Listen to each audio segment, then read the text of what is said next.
तो आज से गणित क्लास स्टार्ट होने वाला है। तो आज के वीडियो हम जानेंगे गणित के दैनिक जीवन में क्या उपयोग करते हैं।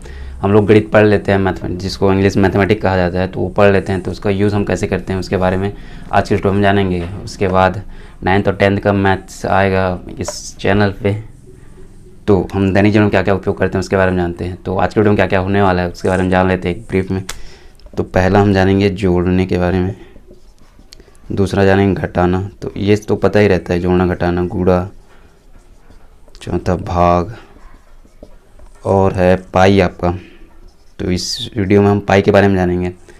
तो पाई का यूज़ हम कैसे करते हैं अपने रियल लाइफ में उसके बारे में जानेंगे। फिर है त्रिकोणमिति, जो बच्चे 9th में होंगे तो उन लोगों को नहीं पता होगा त्रिकोणमिति, क्योंकि उसी क्लास में पढ़ने वाले हो, 9th में पढ़ने वाले होंगे। तो 8वीं से आए होंगे तो 8वीं में नहीं पढ़ाया जाता। तो त्रिकोणमिति के बारे में जानेंगे, त्रिकोणमिति। सातवां हम बैंक से रिलेटेड जो भी हम पढ़ते हैं यहाँ पर आपका हो जाता है मिश्रधन क्या होता है, इसके बारे में नहीं जानेंगे। जब जो चैप्टर में है उसके बाद वहाँ जाएंगे तब इसके बारे में बताऊँगा अच्छे से, पर इसका यूज़ कैसे करते हैं अपनी रियल लाइफ में उसके बारे में आज की वीडियो में जानेंगे। मिश्रधन, ब्याज हो गया, तो इसको हम गणित में कैसे यूज़ करते हैं उसके बारे में आज की वीडियो हम बात करेंगे। तो चलो एक एक करके जान लेते हैं। पहले जोड़ने के बारे में जानते हैं। तो इसको मैं डाल देता हूँ। तो जोड़ के बारे में जान लेते हैं। तो मान लो आपको 10 रुपये दिए, कोई 100 रुपये दिए, कोई व्यक्ति 100 रुपये देता है। तो मान लो एक चाचा हैं जो कि 100 रुपये दिए, फिर है चाची दिए आपको 200 रुपये। तो दोनों को जोड़ दोगे तो कितना रुपये आएगा, तो 100 200, तो ये आ जाएगा 300 रुपये। तो इस तरह से हम जोड़ का उपयोग करते हैं। तो अब तो मालूम ही होगा घटाना। तो मान लो एक दुकानदार में जाते हैं, दुकानदार के पास, तो मान लो कोई बिस्किट खरीदते हैं 10 रुपये का, 10 रुपये का बिस्किट खरीदते हैं और हम 50 रुपये पकड़ के जाते हैं। तो बचता कितना है, तो इसको घटा देंगे। 50 में 10 घटाएंगे कितना बचा, 40 बचा। तो इस तरह से घटाने का उपयोग करते हैं, और भी रियल लाइफ में यूज़ करते हैं कहीं कहीं जगह पर। तो इस तरह से घटाने का उपयोग करते हैं। तो चलो अब आते हैं गुणा। तो गुणा का उपयोग हम कैसे करते हैं उसके बारे में जानेंगे, जिसको मल्टीप्लिकेशन कहा जाता है इंग्लिश में। तो थोड़ी इंग्लिश भी जानेंगे। तो गुणा का यूज़ हम कैसे करते हैं कि हमें मान लो एक प्रोडक्ट है, कोई सामान है, ये है बिस्किट ही मान लेते हैं। ये बिस्किट है जो कि 10 रुपये में मिलता है, एक बिस्किट 10 रुपये में मिलता है, एक बिस्किट 10 रुपये में मिलता है। तो 5 बिस्किट कितना मिलेगा, तो जो वो बिस्किट का रेट है, तो उससे हम जो कितने अमाउंट में ख़रीदने वाले हैं, जैसे 5 बिस्किट खरीदने वाले हैं, तो उससे गुणा कर देंगे। तो 5 गुणित 1 कितना हो जाएगा, 10 से गुणा कर देंगे, तो ये हो जाएगा 50। तो इस तरह से गुणा का भी उपयोग करते हैं हम लोग। तो उसके बाद आ जाता है भाग। तो भाग को तो पता ही होगा, फिर बता देता हूँ एक बार। तो हम भाग का उपयोग करते हैं। मान लो कोई व्यक्ति देते हैं हमको 500 रुपये, कोई 500 रुपये घर वाले दे देते हैं, और इसको बांटना बोलते हैं 5 लोगों। 5 लोग हैं हम लोग, और 500 रुपये हमको दिया गया है, तो 5 लोगों में बांटना है। तो कैसे बांटेंगे, तो उसको भाग दे देते हैं। तो 500 को हम भाग देंगे 5 से, तो ये हो जाएगा 5 एकम 5, ये हो जाएगा 5, तो ये घट के हो जाएगा, और ये हो जाएगा 5 शून्य। उतार लेते हैं ये, फिर शून्य बचा, यहाँ शून्य आते फिर शून्य, तो ये आ जाता है 500 रुपये। तो इस तरह से भाग का यूज़ तो करते हैं। तो ये तो हमको पता ही है बेसिक। तो अब आ जाते हैं पाई। तो ये मेन कंटेंट पाई, जो हम पाई पढ़ते हैं, तो ये कहाँ से आया, जिसको ये सिंबल है इसका, जिसका मान हम जानते हैं 22/7 होता है, तो ये पता है।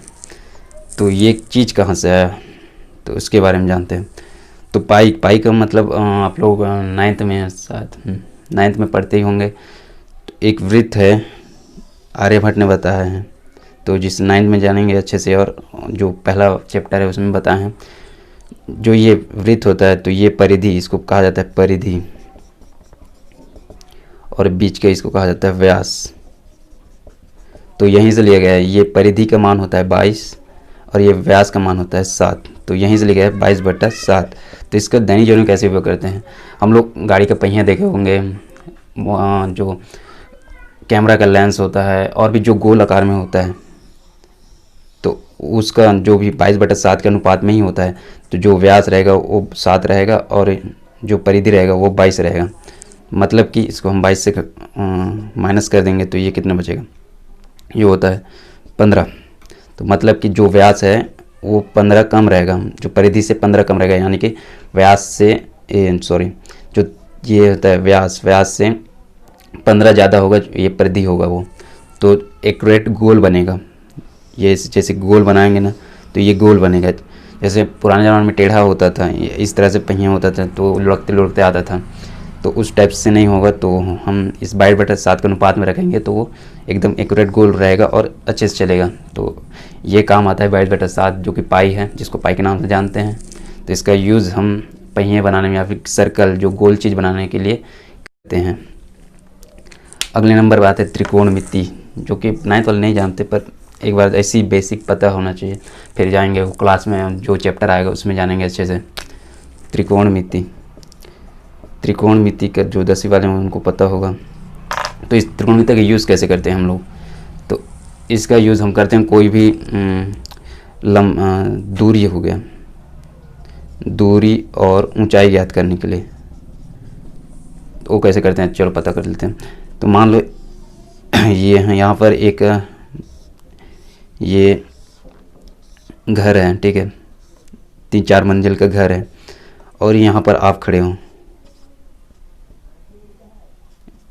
नहीं तो यहाँ कोई आपका दोस्त खड़ा है, या फिर यहाँ यहाँ पर दोस्त खड़ा है, चलो, अब आप ऊपर में यहाँ पर हो,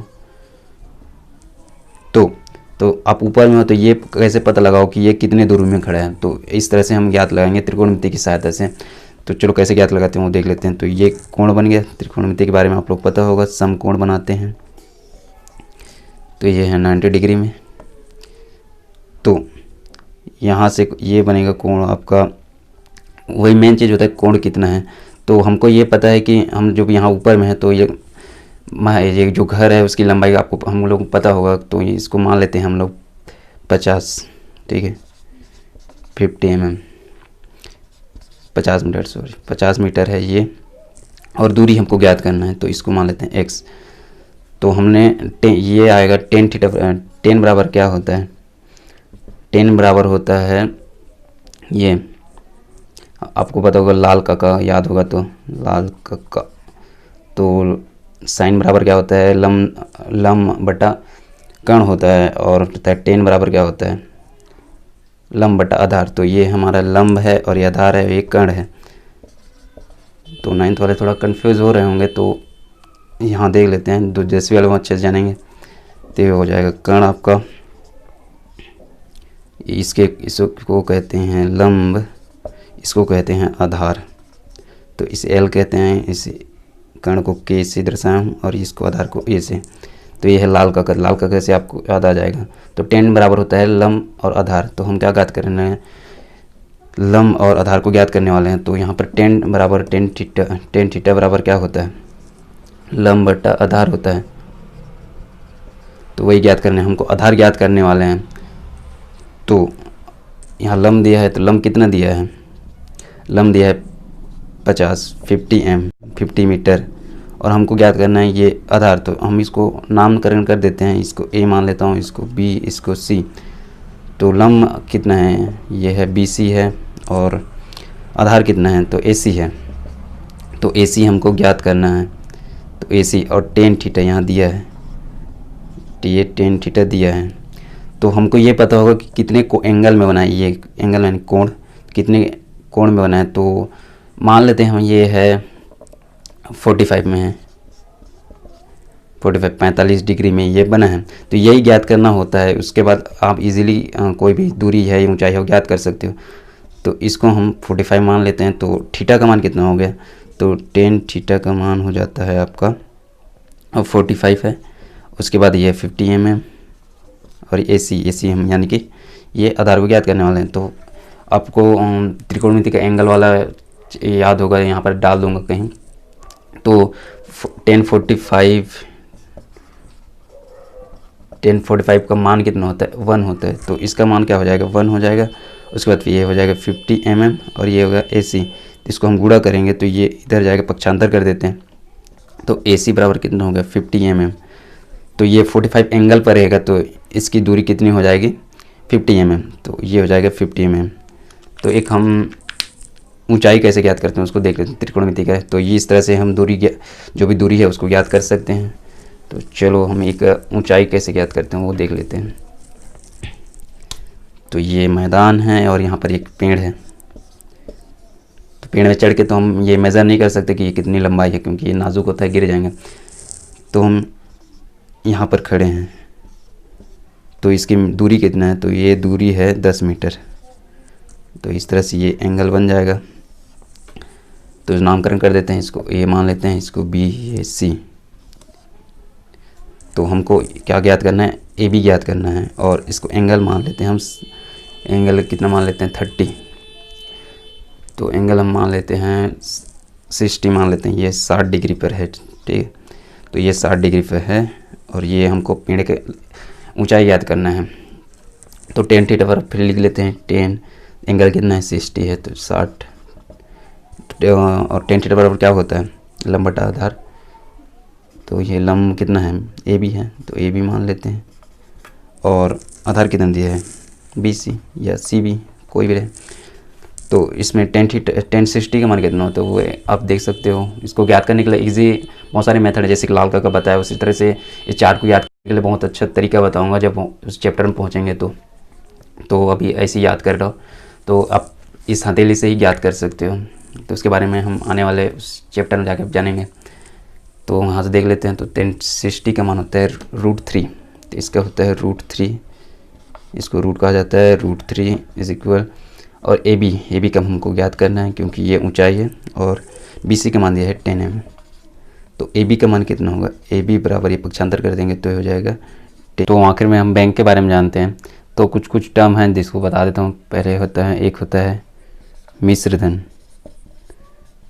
मिश्रधन वह है जो हम बैंक को कुछ पैसे देते हैं तो उसके बाद वो रिटर्न में ब्याज वगैरह मिला के कुछ पैसे देता है, तो उसको बोलते हैं मिश्रधन। तो ये अंत में मिलता है हमें। और होता है एक मूलधन। मूलधन वह होता है जो हम बैंक को पैसे देते हैं तो जो भी पैसे देते हैं उसको बोलते हैं मूलधन, जो अभी आने वाले में बताऊंगा अच्छे से। तो ये होता है मूलधन। उसके बाद होता है समय। मिश्रधन को ए से डिनोट करते हैं, प्रदर्शित करते हैं। मूलधन को पी से प्रदर्शित करते हैं, और समय को एन से, यानी ये समय होता है टाइम, ठीक है। तो इस एन से मतलब कितने वर्ष के लिए दे रहे हो पैसा। बैंक को हम पैसे देते हैं तो कुछ साल के लिए देते हैं तो समय लगता है। उसके बाद होता है चौथा आता है ब्याज, यानी ब्याज जिसके बारे में कितना ब्याज दे रहा है, यानी कितने, इसको बोलते हैं दर भी बोलते हैं, दर कि कितने परसेंट में दे रहा है। तो मान 10% देता है, 20% देता है, इसको आर से डिनोट करते हैं, स्मॉल आर या बड़ा आर में लिखते हैं। तो इसका एक फॉर्मूला बनता है जिसको हम उस चैप्टर में पढ़ेंगे, पर इसमें बता देता हूँ बेसिक कैसे निकालना। एक वीडियो बनाऊँगा तो कैलकुलेटर मोबाइल में, तो उसको देख लेना, अच्छे से समझ आएगा। तो इसको दिखा देता हूँ। तो इसका एक फॉर्मूला होता है ए is equal to P1 + R/100, इसका घातीय। ये फार्मूला से हम कोई भी पैसे का निकाल लेते हैं। जैसे कि एक उदाहरण दे देता हूँ।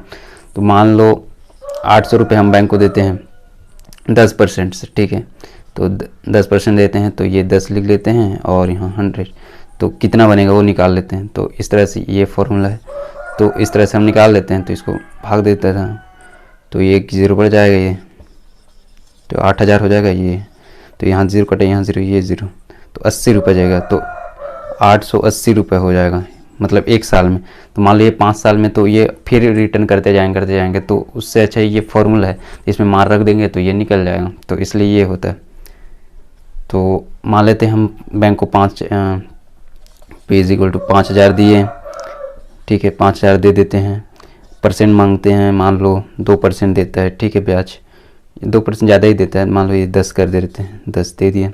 एंड टाइम पीरियड कितना है, तो मान लेते हैं हम 2 साल के लिए दे देते हैं। तो इसको निकाल लेते हैं, इस तरह से निकलेगा ये। तो हम सूत्र मान रख लेते हैं। तो ये हो जाएगा आपका P है 5000, 1 + R है 2, R 10 है, ठीक है। 100 दिया है, और ये कितने साल के लिए, 2 साल के लिए। तो ये हो जाएगा 5000, ये हो जाएगा 110, ये 100, और ये हो जाएगा 2, ये 0 0 कट गए। फिर ये हो जाएगा 2 है, तो इसको इस तरह से लिख देंगे 10 गुणित 11/10, तो यहाँ से 1 0 कटा, यहाँ से यहाँ से यहाँ से, तो ये बच गया 100, ये 11 गुणा करेंगे तो ये 121 हो जाएगा। फिर ये बचा 50, 50 क्यों कर देते हैं, ये 0 0 0, 5 एकम 5, 5 10 इसलिए 5 एकम 5 1 6, तो ये कितना हुआ 650 रुपये। मतलब कि मूलधन कितना है 5,000 है, जो कि 2 साल में कितना देगा 6,500 रुपये। मतलब फ़ायदा कितना हुआ, तो 1,500 रुपये। तो ये प्रॉफिट निकलता है बिना काम करे, ये निकाल देते हैं। तो चलो मोबाइल स्क्रीन में चलते हैं और कैसे ज़्यादा निकाल सकते हैं आउटपुट। तो हम लोग एफडी के माध्यम से जानते हैं। घर वालों को आप लोग पूछ सकते हो एफडी क्या होता है। फिक्स डिपॉजिट बोलते हैं, बैंक को कुछ साल के लिए देते हैं तो पैसा देता है रिटर्न। घर वाले आपको अच्छे बता देंगे, जो जानते होंगे वो लोग। म्यूचुअल फंड के बारे में बता देंगे, शेयर मार्केट होता है, तो ये सब में हम पैसा डालते हैं, वहाँ से रिटर्न आता है। तो यही मैथ्स का फॉर्मूला वहाँ यूज़ होता है और काम आता है। तो इसके बारे में हम मोबाइल स्क्रीन चल के अच्छे से जानेंगे। मोबाइल पर चले जाता हूँ और कुछ कैलकुलेटर है जो कि बैंक्स वाले यूज़ करते हैं ज़्यादातर। तो यहाँ पर सर्च कर लेते हैं म्यूचुअल फंड कैलकुलेटर। तो म्यूचुअल फंड कैलकुलेटर, तो ये कैलकुलेटर है, यहाँ से आप गणना कर लेते हो। यहाँ से इजी गणना हो जाता है और आप वहाँ पर प्रैक्टिकली करते हो, जो फॉर्मूला होता है वहाँ से करते हो। तो चलो एक आध करके दिखाता हूँ कैसे आप अमीर बन सकते हो, जो कि घर वाले नहीं जानते हैं। तो यहाँ पर हम इस पर क्लिक कर देते हैं। तो एक कैलकुलेटर है जिसको आप मैनुअली करते हो वहाँ पर। तो यहाँ से चलो ये है जिसको SIP बोलते हैं, सावधि ब्याज देते हैं, वो है। आवर्ती जमा खाता वो आप पढ़ते हो तो उसका है।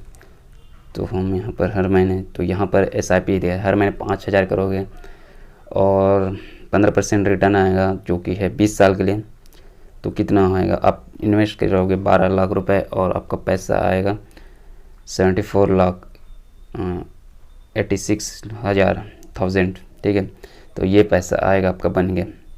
तो ये है कंपाउंडिंग, आप चक्रवृद्धि पढ़ते हो तो उसका फ़ायदा ये है। तो आप इसको बैंक में भी रियल लाइफ में यूज़ कर सकते हो। तो आपके घर वाले बता सकते हो। ये आप देख सकते, यहाँ पर कर लेते हैं एक, यदि आप 10,000 करते हो, ठीक है, 10,000 जमा करते हो मंथली 15% रिटर्न में 20 साल के लिए, तो आप जमा कर ले रहे होंगे 24 लाख रुपए और आपके पास होगा 1,05,00,000 रुपए।